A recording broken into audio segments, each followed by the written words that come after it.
The conference room on the 42nd floor gleamed with corporate perfection. Floor-to-ceiling windows overlooking Manhattan, a mahogany table that cost more than most people's cars, and 200 shareholders in designer suits. I stood at the entrance, my hand trembling slightly on the door handle. "Excuse me, miss."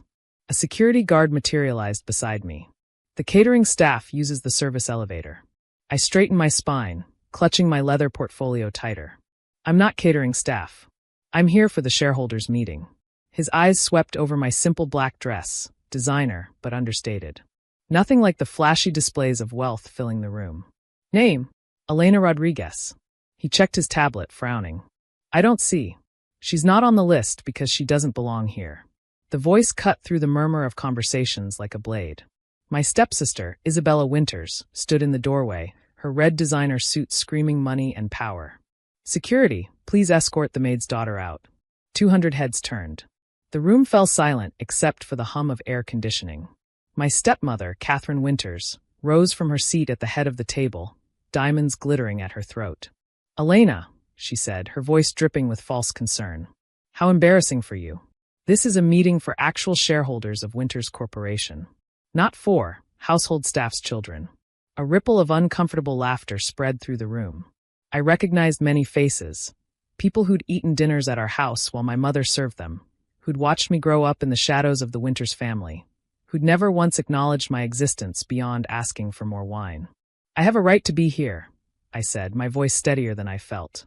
My stepbrother, James, snorted from his position as CFO. "What right? Because your mother scrubbed our floors for 20 years? Because Dad felt sorry for you and let you eat at our table?" "No," I said quietly. "Because I own shares in this company." The laughter that erupted was cruel and dismissive. Isabella actually clutched her stomach, doubling over with mirth. "Oh, this is precious. Did you buy a single share with your waitressing tips? How adorable." "Security," Catherine snapped. "Remove her. Now." 2 guards started toward me, but a voice from the corner of the room stopped them. "Wait." Harrison Beck, senior partner at Beck, Cromwell and Associates, stood up. He'd been my father's lawyer, the only person in this room who'd ever looked at me with anything resembling respect. His silver hair caught the light as he walked toward the front of the room. "Ms. Rodriguez is correct. She does have the right to be here." Catherine's perfectly Botoxed face couldn't quite manage a frown, but her eyes narrowed. "Harrison, I don't know what game you're playing." "No game, Catherine." He opened his briefcase with deliberate slowness. "Just the law. Ms. Rodriguez is indeed a shareholder of Winters Corporation. 1 share doesn't give her the right to. Not 1 share." Harrison pulled out a thick folder. 51% of all shares. The silence that followed was absolute. Someone's coffee cup clattered to the floor, the sound explosive in the quiet. "That's impossible," James sputtered. "I'm the CFO. I would know." "No," Harrison said calmly. "You wouldn't. Because these shares were held in trust, transferred according to the last will and testament of Richard Winters." My stepfamily turned white in unison. Catherine gripped the edge of the table. "Richard left everything to his children. His real children. Actually," Harrison continued, pulling out documents, "he left the house and a generous trust fund to his wife and children by blood. But the company shares, the controlling interest in Winters Corporation, he left to Elena Rodriguez. She's not even his daughter." Isabella shrieked. "No," I said, stepping forward into the room. "I'm not." I walked down the aisle between the seated shareholders, their shocked faces blurring together. 20 years of being invisible, of being dismissed, of being humiliated. 20 years of watching them live in luxury while my mother worked herself to exhaustion. All leading to this moment. My mother, Maria Rodriguez, was your maid for 20 years. She cooked your meals, cleaned your homes, raised your children when you were too busy social climbing. She worked 18-hour days without complaint, sending me to public school while Isabella and James went to Swiss boarding schools. I reached the front of the room and turned to face the crowd. What none of you knew, what Richard made sure you never knew, was that she was also his closest confidant. His advisor. The woman who helped him build this company from nothing. "Lies," Catherine spat. "She was nothing but a servant. A servant with an MBA from Harvard," I interrupted. "Did you ever wonder why a woman that educated was cleaning your toilets? Did you ever ask? Or were you too busy treating her like furniture?" Harrison cleared his throat. "Perhaps I should explain the full situation. 25 years ago, Richard Winters was on the verge of bankruptcy. A failed investment had destroyed his capital. He was going to lose everything. Catherine's face had gone gray. She knew this story, even if her children didn't. Maria Rodriguez, Harrison continued, invested her entire life savings, her inheritance from her father's estate in Mexico, into Richard's company.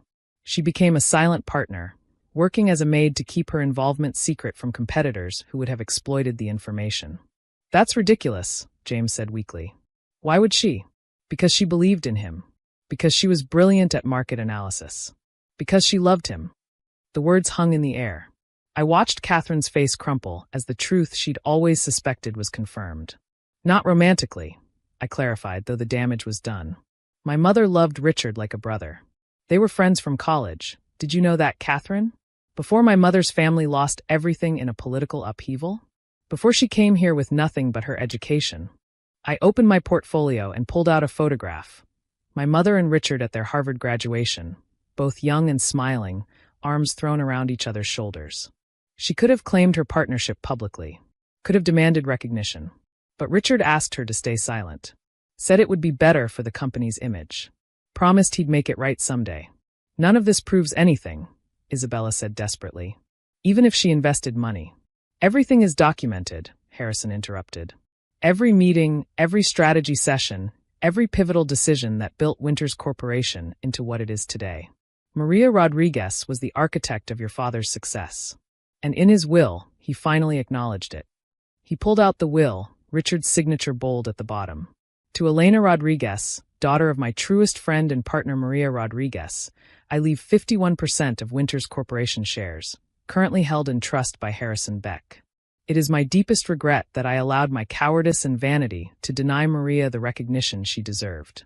I cannot restore her lost years or dignity, but I can ensure her daughter receives what should have been her mother's all along. Where is your mother? Someone called from the crowd. Why isn't she here? I closed my eyes briefly. She died 3 years ago. Cancer. She spent her last days in a charity ward because her employer, I looked directly at Catherine, didn't provide health insurance for domestic staff. Richard was already gone by then. He never got to make it right. This will not stand, Catherine snarled. We'll contest. Try, Harrison said mildly. The will is ironclad. I made sure of that. Richard was very specific in his instructions. He knew you'd fight it.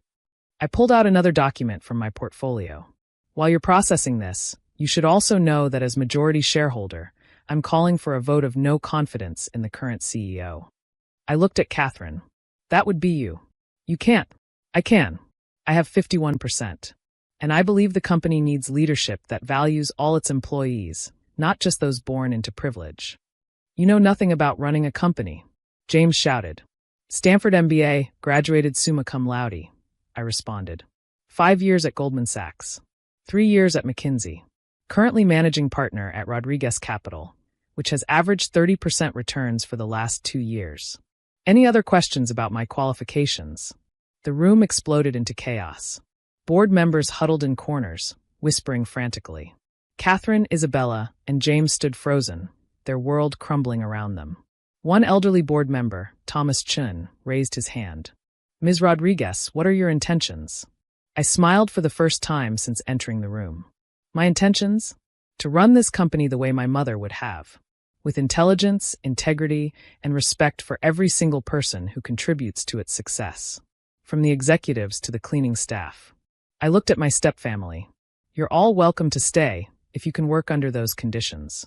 Catherine, you'll need to reapply for your position and compete with other candidates. James, I'll be conducting a full audit of the financial department. Isabella, what is it you do here again? I'm Senior Vice President of Marketing. Ah yes, the position created for you 6 months after you graduated with a C average. We'll be restructuring that department. You can't do this, Catherine whispered.